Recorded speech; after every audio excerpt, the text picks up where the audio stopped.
One of the biggest trends in the last few years as it relates to guitar pedals and pedal boards has most certainly been the pervasiveness of ampless rigs and pedals that are designed to emulate amplifiers. But one of the most common questions that comes up as a consequence of this change toward digital emulations of amplifiers is how to set up these types of devices in your signal path.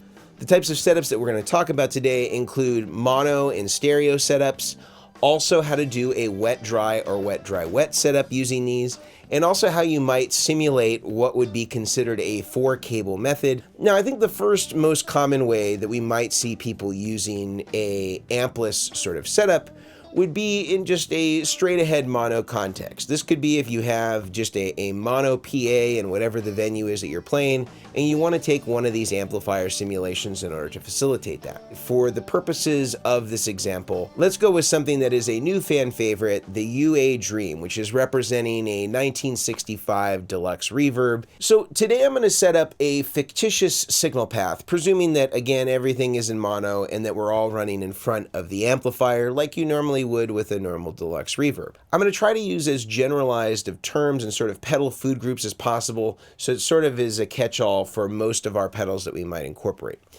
So I'd say with any pedal rig, when we come into the system, into the pedal board from the guitar, we're almost invariably always needing to see a buffer of some kind. Now, I always recommend that you use a high-quality buffer that has a 1 meg input and 100 ohm output. There are not very many pedals that actually meet that specification. However, there are some high-quality buffers and buffer interfaces out there, our Vertex Effects buffer interface being one of them, that meets that criteria. This could be a good choice to use as an input buffer. There are also several other options for input buffers that I will link in the description below if you're curious about some good quality input buffers that you could use to start your signal chain. Now, I will put a caveat to this to say if you have any sort of impedance-sensitive device, like a vintage fuzz or treble booster, these are things that are going to want to exist as close to the guitar as possible, and you'll want to make sure that those come before you hit the input buffer.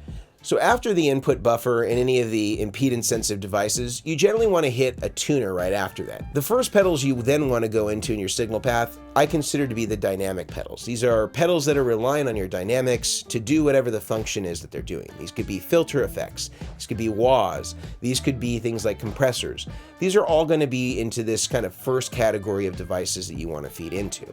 Then from there, you generally go into your overdrive and distortion sorts of effects. Now, normally the way that I like to run them is I use the heaviest effects closer to the guitar in terms of the amount of gain that I use them for, and then I get progressively less gainy as I get toward the amplifier. After all the overdrive devices and the distortion devices, I usually will hit some sort of EQ just to kind of use that as a way to sort of balance out any of the combinations of overdrive and distortion, and then I'll generally hit some sort of clean boost after that so that I can just raise the overall level of the entire effects chain coming before it. If I used a boost conversely before the overdrive and distortion section, that would just add more saturation and distortion to anything else that was on and wouldn't have so much of a master volume boost as it would if you put it after those devices. Then I would go into some sort of volume pedal. That way I can use it as a master volume. As I bring down that volume pedal, it's just going to lower the volume. It's not going to change any of the core elements about the tone. It's also not going to clean up any of the distortion sound. I'm going to use my volume pot on my guitar for the cleanup, and I'm going to use my volume pedal as a way to sort of attenuate or bring up my overall sound without changing any of the core elements of the tone.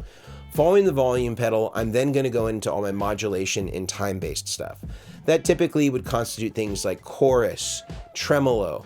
Those are going to be the types of effects that generally I'm going to want to have after the volume pedal. You could also make a case to put some modulation effects before the overdrive. Generally, you might see things like phaser, flanger, often used before any sort of overdrive devices. Maybe even something like a univibe you might also see there. Then you would go into generally your delays and time-based stuff, and then your reverbs, and then you would feed in to the front of the amp, just like you normally would as though your amp simulation were a regular amplifier. Now, that would be the most common way if you were trying to replicate, again, the exact signal path that you would use going into the front of the amp. If you were going to replicate that in a stereo fashion, the only difference would be any of those modulation and time-based effects, whether that be reverb or delay, those would just all be wired in stereo, and you would have two different cables going into the two different sides of the UA Dream. In this case is our exemplar that would be feeding the input of that particular device, and then the stereo output would feed the front of your amplifiers. Now, I think that that's the most common way that we might see some of these pedals used. However, I think that in the context of the pedal board and what's going to give us actually the most studio quality representation would actually be to change the signal path a little bit. And doing more of the fashion of what you might see in a 4-cable method or 5-cable method type of incarnation of the signal path.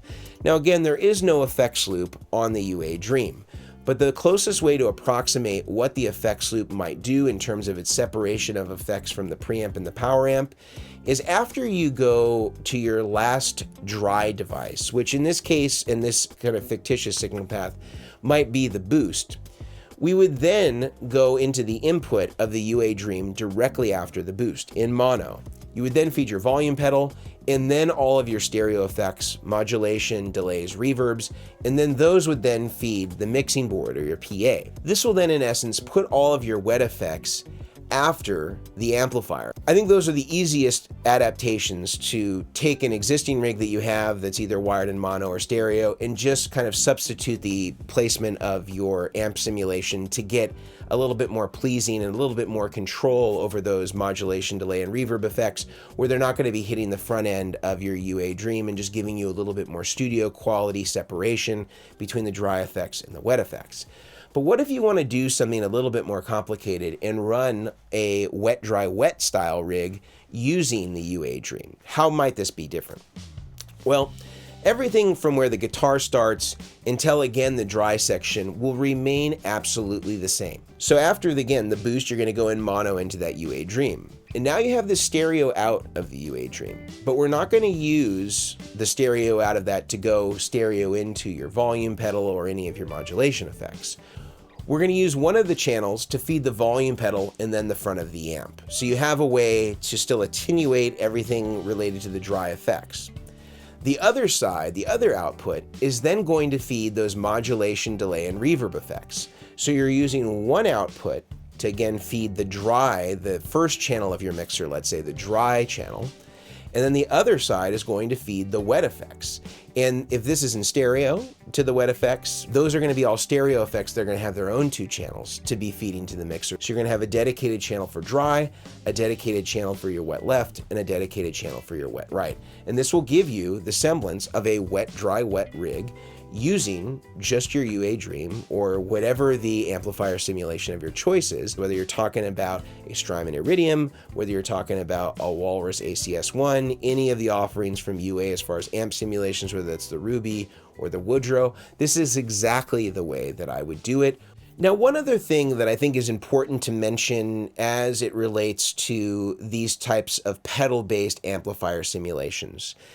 Now, most of them, although they have low impedance outputs, if you're running directly from them into your PA or mixer, or you're splitting off in a wet, dry, wet context, and you have some of your wet devices that are driving back to the PA, or you're using a 4 or 5 cable method, and you are still having those external devices that are after the amplifier simulation, again, delays, reverb, modulation, feeding back to the amp.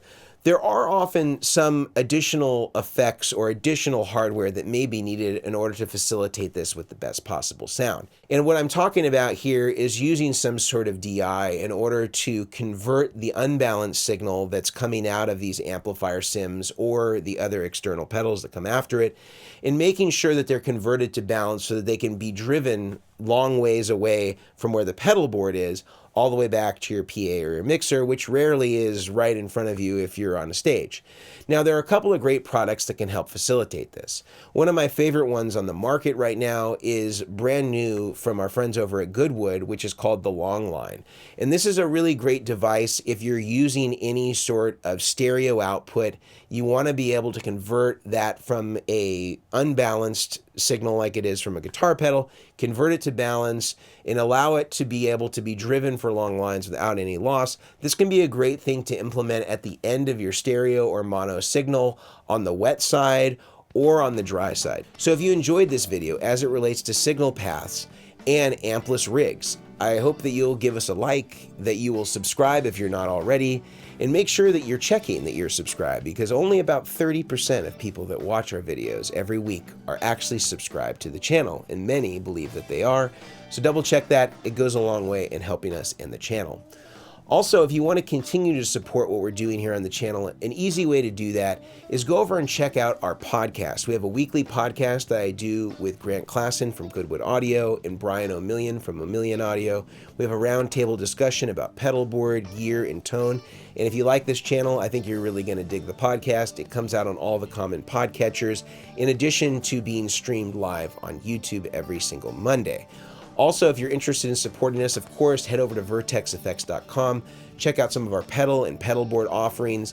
Many of these are available at dealers near you. We have all of our dealers listed on the website for you to check out, so you can find one near you. Also, we sell products and accessories over on the rigdr.com, things like cables, patch cables, instrument cables. They can all be custom made to whatever size and spec that you want, so definitely check that out as well.